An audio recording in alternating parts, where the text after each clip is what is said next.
નમસ્કાર મિત્રો, સ્વાગત છે યુટ્યુબ ચેનલ મિશન ગવર્મેન્ટ એક્ઝામની અંદર। આજના વિડીયોની અંદર આપણે વાત કરીશું નિબંધ સાંપ્રત સમયમાં પુસ્તકોનું ઘટતું મહત્વ અને વાંચન સંસ્કૃતિની કટોકટી। શરૂ કરીએ આજનો વિડીયો।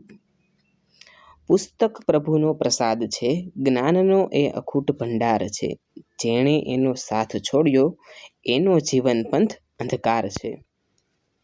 માનવ સભ્યતાના આરંભથી લઈને આજ સુધીના વિકાસમાં પુસ્તકોનો ફાળો અજોડ અને અદ્વિતીય રહ્યો છે।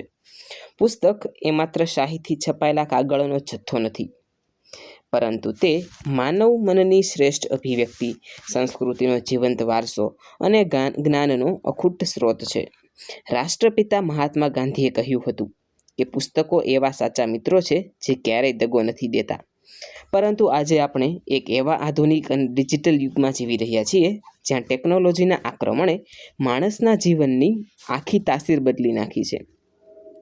આજના આ સાંપ્રત સમયમાં પુસ્તકોનું મહત્વ દિન પ્રતિદિન ચિંતાજનક રીતે ઘટી રહ્યું છે અને આપણી સમૃદ્ધ વાંચન સંસ્કૃતિ એક ગંભીર વૈચારિક કટોકટીમાંથી પસાર થઈ રહી છે।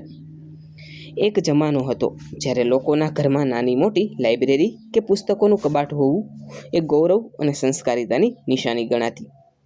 નવરાશના સમયમાં કોઈ સારું પુસ્તક વાંચવું એ સર્વશ્રેષ્ઠ શોખ માનવામાં આવતો હતો। જગતના મહાનુભાવોના જીવન ઘડતરમાં પુસ્તકોએ પાયાની ભૂમિકા ભજવી છે। Swami Vivekananda, doctor Baba Saheb Ambedkar, Abraham Lincoln કે મહાત્મા ગાંધી જેવા યુગ પુરુષોના વ્યક્તિત્વ નિર્માણમાં વાંચનનો જ સિંહ ફાળો હતો। પરંતુ આજે સમયનું ચક્ર એટલું ઝડપથી ફરી રહ્યું છે કે સ્માર્ટફોન, ઇન્ટરનેટ, સોશિયલ મીડિયાની રીલ્સ અને ઓટીટી પ્લેટફોર્મ્સે લોકોના સમય અને મગજ પર સંપૂર્ણ કબજો જમાવી લીધો છે। જે હાથોમાં ક્યારેક જ્ઞાનસભર પુસ્તકો શોભતા હતા, ત્યાં આજે 24 કલાક સ્માર્ટફોનની ચમકતી સ્ક્રીન જોવા મળે છે। ચોપડીઓ ખૂણામાં બેસીને રડે છે કે હવે અમને કોઈ ક્યાં અડે છે। મોબાઈલના આ માયાવી સ્ક્રીન પર આખી દુનિયા બસ આખો દિવસ સડે છે। વાંચન સંસ્કૃતિના આ પતન પાછળ બદલાતી જીવનશૈલી અને આપણી માનસિકતા મુખ્યત્વે જવાબદાર છે। આજે સોશિયલ મીડિયા પર 15 થી 30 સેકન્ડના ટૂંકા વિડીયો અને રીલ્સ જોવાનો ભારે ક્રેઝ વધ્યો છે। આને કારણે માણસની એકાગ્રતા, શક્તિ અને ધીરજ ખૂબ જ ઘટી ગઈ છે। પુસ્તકો વાંચવા માટે જે માનસિક શાંતિ અને ઊંડાણની જરૂર પડે છે તે આજના ઇન્સ્ટન્ટ યુગના માનવી પાસે નથી। વળી આજના સમયમાં માણસ ભૌતિક સુખ સુવિધાઓ અને પૈસા કમાવાની આંધળી દોટમાં એટલો વ્યસ્ત થઈ ગયો છે કે તેની પાસે આત્મવિકાસ માટે સમય જ બચતો નથી। મનોરંજનના નામે લોકો ટીવી સ્ક્રીન કે થિયેટરમાં કલાકો ગાળી નાખે છે, પરંતુ પુસ્તક વાંચવાની સહેજ પણ તસ્દી લેતા નથી। આ ઉપરાંત આપણું વર્તન, શિક્ષણ પ્રણાલી પણ માત્ર ગોખણપટ્ટી અને માર્ક્સ લાવવા પૂરતી સીમિત બની ગઈ છે, જે વિદ્યાર્થીઓમાં ઇત્તર વાંચનનો રસ જગાડવામાં નિષ્ફળ રહી છે। વાંચન સંસ્કૃતિની આ કટોકટી ભવિષ્યના સમાજ માટે અત્યંત ઘાતક સાબિત થઈ શકે છે। જો કોઈ સમાજ વાંચવાનું છોડી દે તો તેની વૈચારિક અને વિવેક બુદ્ધિની ક્ષમતાનો અંત આવી જાય છે। પુસ્તકો માણસને મૌલિક રીતે વિચારતા શીખવે છે અને તેની કલ્પના શક્તિને પાંખો આપે છે। વાંચનના અભાવે આજના યુવાનોની સર્જનાત્મકતા મરી રહી છે અને તેઓ માત્ર અનુકરણ કરનારા બની રહ્યા છે। આ સાથે જ આપણી માતૃભાષા અને સંસ્કારોનું પણ ધોવાણ થઈ રહ્યું છે। જો આપણે આપણું ક્લાસિક સાહિત્ય નહીં વાંચીએ તો આપણી ભવ્ય સંસ્કૃતિ અને જીવન મૂલ્યોને કાયમ માટે ભૂલી જઈશું। શારીરિક અને માનસિક રીતે પણ ડિજિટલ સ્ક્રીન સામે સતત બેસી રહેવાથી લોકોમાં ડિપ્રેશન અને તણાવ વધી રહ્યો છે, જ્યારે પુસ્તક વાંચન એ મનને આધ્યાત્મિક શાંતિ આપતી સર્વશ્રેષ્ઠ થેરાપી છે।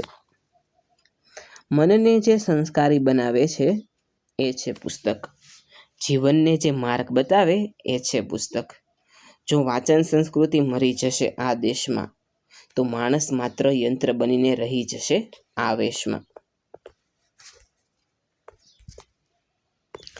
આ ગંભીર કટોકટીમાંથી બહાર નીકળવા માટે હવે આપણે જાગૃત થવું અનિવાર્ય બન્યું છે। આ માટે વ્યક્તિગત, પારિવારિક અને સામાજિક સ્તરે સંયુક્ત પ્રયાસો કરવા પડશે। સૌથી પહેલી શરૂઆત ઘરથી થવી જોઈએ. માતા પિતાએ પોતે બાળકો સામે મોબાઈલનો ઉપયોગ મર્યાદિત કરીને પુસ્તક વાંચન કરવું જોઈએ, કારણ કે બાળકો જે જુએ છે તે જ અનુકરણ કરે છે. ઘરમાં એક નાનો પુસ્તક ખૂણો અથવા હોમ લાઇબ્રેરી હોવી જોઈએ.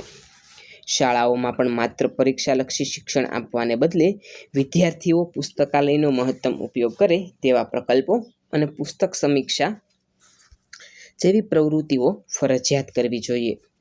આજના સમયમાં કોઈના જન્મદિવસે કે શુભ પ્રસંગે મોંઘી અને ભૌતિક વસ્તુઓ ભેટ આપવાને બદલે સારા પુસ્તકો ભેટ આપવાની નવી પરંપરા શરૂ કરવી જોઈએ. જો નવી પેઢીને કાગળના પુસ્તકો ન ગમતા હોય તો ડિજિટલ માધ્યમો જેવા કે કિન્ડલ, ઈ-બુક્સ કે ઓડિયો બુક્સ દ્વારા પણ વાંચન શ્રવણની ટેવ પાડી શકાય. કારણ કે માધ્યમ ભલે બદલાય, પરંતુ જ્ઞાનનું વહન અટકવું ન જોઈએ. ટેકનોલોજી ગમે તેટલી સર્વોચ્ચ ટોચે પહોંચી જાય, પરંતુ જે આનંદ, સંતોષ અને શાંતિ ભૌતિક પુસ્તકના પાના ફેરવવામાં અને તેની નવી કોરી સુગંધમાં છે, તે ક્યારેય પીડીએફ કે ઠંડી ઇલેક્ટ્રોનિક સ્ક્રીન પર મળી શકશે નહીં. પુસ્તકો એ આપણા ભૂતકાળની ધરોહર, વર્તમાનનો સાચો સાથી અને ભવિષ્યનો શ્રેષ્ઠ માર્ગદર્શક છે.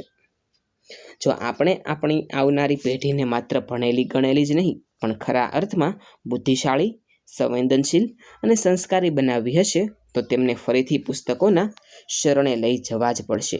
આવો આપણે સૌ સાથે મળીને સંકલ્પ કરીએ કે રોજ ભલે માત્ર 2 પાના પણ પુસ્તક અચૂક વાંચીશું અને આપણી મહામૂલ્ય વાંચન સંસ્કૃતિને જીવંત રાખીશું. પુસ્તક સાથે દોસ્તી કરી લો, જીવન ધન્ય થઈ જશે. અજ્ઞાનનો અંધકાર હટીને જ્ઞાનનો સૂરજ ઉગી જશે. મોબાઈલની આ દુનિયા તો ક્ષણભંગુર છે દોસ્તો. પુસ્તકોનો આ સાથ તો સદાય અમર રહી જશે. વિદ્યાર્થી મિત્રો, આજનો વિડીયો આપને કેવો લાગ્યો છે તે નીચે કોમેન્ટ સેક્શનમાં જરૂરથી જણાવજો. આવા જ એક અન્ય નવા વિડીયો સાથે આવતીકાલે ફરીથી મળીશું. Thanks for watching.